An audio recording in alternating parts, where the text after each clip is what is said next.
অনেক মসজিদ আছে যে মসজিদগুলো মসজিদের কমিটি, মসজিদের কর্তৃপক্ষ, মোতাওয়াল্লি, সভাপতি, সেক্রেটারি অথবা বিভিন্ন ব্যক্তিবর্গ তারা তাদের ক্ষমতা জাহিরের একটা কেন্দ্র হিসেবে মনে করেন। তারা মনে করেন যে তাদের খবরদারি জাহিরের একটা বড় জায়গা হলো মসজিদ। মসজিদ হলো গোলামি প্রকাশের জায়গা। আল্লাহর ঘরে এসেও যদি কেউ নিজের কর্তৃত্ব আর সর্দারি আর মাতবরি জাহির করতে চায়, তো এর চাইতে বড় অহংকারী আর পাপিষ্ঠ এবং কপাল পোড়া হতভাগা আরেকজন হতে পারে না। মসজিদের দায়িত্ব বুঝে নিলে বা মসজিদ পরিচালনা করার দায়িত্ব পেলেই যে আপনি আল্লাহর প্রিয় পাত্র হয়ে গেছেন, এত সহজ হিসেব নিকেশ করার কোনো সুযোগ।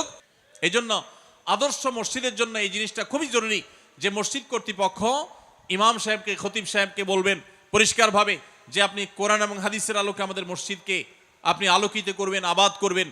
কোরআন হাদিসের বাইরে মন গড়া জিনিস আমরা চাই না। আজকাল সেই মসজিদ কমিটি খুব কমই পাওয়া যায় যে মসজিদ কর্তৃপক্ষ ইমাম সাহেব, খতিব সাহেবকে সে ফ্রিডমটা দেন, তাদেরকে সে স্বাধীনতা দেন, তাদেরকে তাদের কথা বলবার সুযোগ দেন। অবশ্য ইমাম খতিবদেরও দায়িত্ব আছে মসজিদ কমিটিকে বুঝিয়ে তাদেরকে কাউন্সিলিং করে তাদের কাছ থেকে বেশটা আদায় করে নেওয়া এবং মসজিদকে আদর্শ মসজিদ হিসাবে গড়ে তোলা।